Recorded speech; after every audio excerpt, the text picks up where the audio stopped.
mida ta teeb, kuhu ta vajutab, mis kirja ta kirjutab, kellega ta suhtleb.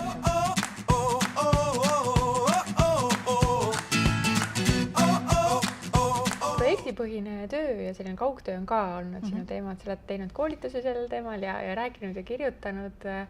Ja kuskilt ma lugesin, sa oled ütlenud, et Kaitseministeeriumis isegi, et kuigi tundub, et ettevõtetes, kus nagu et projektipõhine või kaugtöö, et oi ei, meil ei tule kõne alla, et siis tegelikult ikkagi saab seda teha. Kuidas see siis võimalik on näiteks sellistes suurtes ettevõtetes, kus alguses tundub, et oi, et meil see asi nii ei saa töötada? Kõik asjad on võimalikud. Kõik on võimalikud. Jälle üks märksõna, et kui tahta ankurdada või öelda, mis selle alustala on, siis selle alustala on usaldus. Väga, väga selge. Et me peame nii-öelda vastastikku töösuhtes usaldama teineteist. Ja teine on see, et kuidas me seda paindlikkust võib-olla ka mõistame. Et kontoritöö puhul on tõenäoliselt lihtne seda mõista, mis tähendab kaugtöö või mis tähendab kodutöö või kodutööpäev. Ehk ennetades sinu küsimust võib-olla, et kuidas see on võimalik näiteks klienditeeninduses või kuidas on see võimalik paki sorteerimises, siis seal me saaks öelda, et see paindlikkus on seotud hoopis töögraafikuga. Ehk see võtmesõna seal taga on see, et mina töötajana saan valida endale sobiva töötamise aja. Tõesti, koht on see, mis klienditeenindajal jääb postkontorisse ja pakisorteerija peab täna olema pakiliini ääres. Meil on selliseid tegevusi, mis saab teha ka kaugtööna, mis võib-olla mingil hetkel ei olnud võimalik. Kuna digitaalsed vahendid võimaldavad andmesisestust teha kodust, teha kaugkontoritest, satelliitkontoritest ja miks mitte üldse väljapool Eestit. Et see ei pea olema siin majas kella 4 või kella 8 5 või midagi sellist, kellaajaliselt siin majas. Aga kas sa oskad praktiliselt tuua mõne näite, et kuidas sa praktiliselt näiteks oled hakanud seda tegema ettevõttes, kus seda siiani tehtud ei ole? Et tihtipeale on nii, et kui näiteks startupid alustavad või mõni ettevõte alustab, siis algusest peale lihtne niimoodi oma töö korraldada, et me oleme Workabedis 4 aastat olnud alati kuskil üksteisest eemal ja teinud täpselt nii, nagu ise tahame.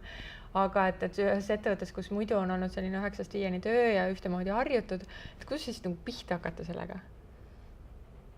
Mis on see esimene step, millest tavaliselt alustatakse siis? Kui nüüd kõik ausalt ära rääkides, ma vist ei ole kunagi olnud selles päris alguspunktis, aga ma tulen jälle tagasi selle juurde, et see on seotud juhtidega, see on seotud selle tööprotsessiga ja see on seotud sellise mõtlemise viisiga ja eeskujuga. Ehk kui tuua see kaugtöö näide või paindlikkuse näide, et kui meil on eesmärgid, me teame igaüks, mis minult oodatakse, mis ma pean ära tegema, siis kas ma teen seda siin kontoris või teen ma seda kodukontoris, kus mul võib-olla on hoopis rahulikum seda teha ja tulemus saavutan kiiremini ja kui see ühe korra on juhtunud, siis ta omakorda hakkab seda nagu kasvatama, et selline eeskuju ja omavaheliste kokkulepete põhjal, ta ikkagi sünnib niimoodi järjest kasvamas.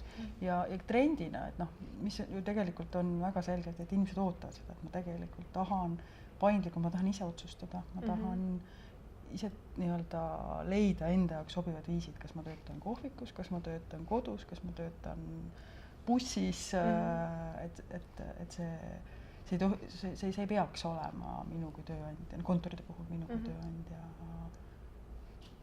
öelda, et see on see raam. Ja samas, kui ma olen nüüd rääkinud inimestega, kes teevad nii tööd, siis ega tihtipeale kujutatakse ettevõtetes vist ette seda ka, et kui me anname selle vabaks, et inimesed lähevad täitsa hulluks ära, et ta hakkavad täitsa crazy'sid asju tahtma, aga tegelikult tihtipeale mõned inimesed ei tahagi näiteks kontorist väljas töötada ja tihtipeale mõned vajavad ainult võib-olla mingit teatud määral seda paindlikkust. Selle paindlikkuse või kaugtöö puhul ka see, et kui see on kord kokku lepitud, see ei tähenda, et seda ei või muuta. Ja on täiesti selgelt see, kus sobib inimestele see, kellele see ei sobi, siis kedagi ei saa ka sundida, et äärmusi me ei kasvata. Sa ütlesid, et see algus võiks olla tegelikult juhtidest, on ju, et juhid ise peaksid nagu nägema, et kuidas nad saavad seda asja korraldada. Kas see tähendab seda ka, et juhid võib-olla osad ei ole üldse valmis selleks, nad ei tea, kuidas see käib, et mis on näiteks juhtide puhul see, mida tuleks juhtidele võib-olla õpetada või rääkida või kuidas neid toetada, et nad oleksid valmis rohkem inimesi nagu paindlikumalt lubama tööle? On hea küsimus, eks. Täna mitu korda välja öeldud märksõna usaldus on üks. Ja kui ma tahaks siia lihtsalt näitlikustada kõrvale, et kui me täna ka kontoris igapäevaselt, ma toon kontori näite, et kui me täna kontoris igapäevaselt töötame, siis ma ju ka ei ole oma töötaja kõrval kogu aeg jälgimas, mida ta teeb, kuhu ta vajutab, mis kirja ta kirjutab, kellega ta suhtleb, vaid me ju töötame tiimidena nii, et meil on eesmärk, me teame oma rolli, kuidas me sellele eesmärgile, igaüks valib ise. Ja kus see koht on, kuidas sinna jõuda, siis selle valik on ka igaühe enda teha, et selles mõttes võib-olla see on selline mõtteviisi koht, et me tegelikult täna nagu elame seda elu ju ka, et me ei, et sellist kontrolli ei ole, see on niisugune usalduse küsimus.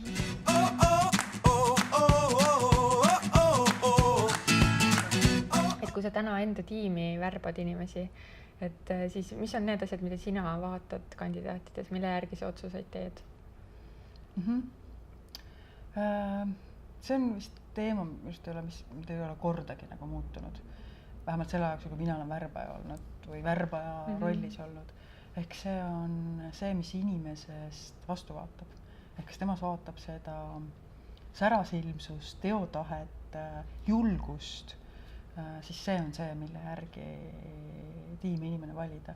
Võib-olla mis on ajas muutunud, on see, et kui varasematelt rohkem oldi kinni selles rollis, kuhu inimest otsiti, eks otsisid teadmisi ja oskusi, lisaks siis väärtuste inimese pool, siis täna me ikkagi liigume selles suunas, et me otsime inimest, kes tahaks, kelle silm säraks, kellele meeldiks see töö ja pigem oleme valmis ka ise mõtlema, et oma töö sisemiselt ümber korraldada nii, et kõigil need silmad säraksid.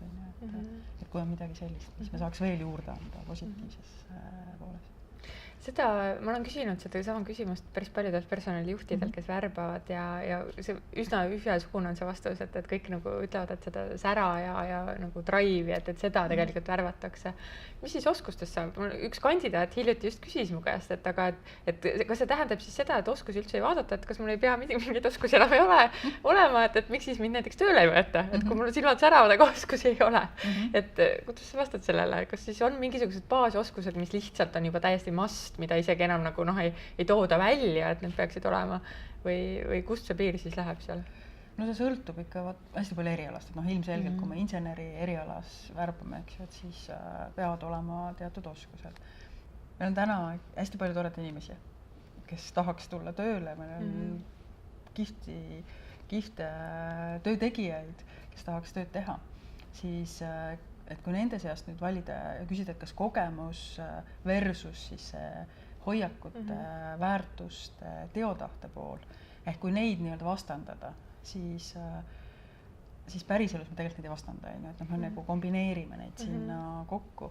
Kui me peaks hakkama neid vastandama, siis minu kui juhi jaoks on kindlasti oluline see inimlik aspekt seal juures, see tahe teha asju, see mõtteviis mõelda out of box, see entusiasm, see sära positiivsus, see on lihtsalt nii oluline, et ta võib prevaleerida seda kogemust mõnikord. Kas vahel on sellist kogemust ka, tihti ei räägita sellest, et kas on nii, et tuleb mõni väga heade oskustega inimene, sära nagu puudub, aga siis mõtled, et selle sära me lihtsalt siin saame me saame hakkama sellega. Me tekitame hoopis selle sära, mitte ei õpeta neid kogemusi. Kas seda niipidi ka saab teha? Väga huvitav küsimus. Ma olen seda meelt, et organisatsioon ja tiim, kus sa töötab, mõjutab sind. Kindlasti mõjutab. Et kui sa oled tiimis, kus inimestel on pühenduvus kõrge ja emotsioonid on pigem positiivses laineharjas, siis kindlasti see mõjutab kogu tiimi ja see tiim saab rohkem tiivad endale. Et ma olen seda usku kindlasti, et tiim hästi palju mõjutab ja mõjutab see organisatsioon, tiim kui organisatsioon.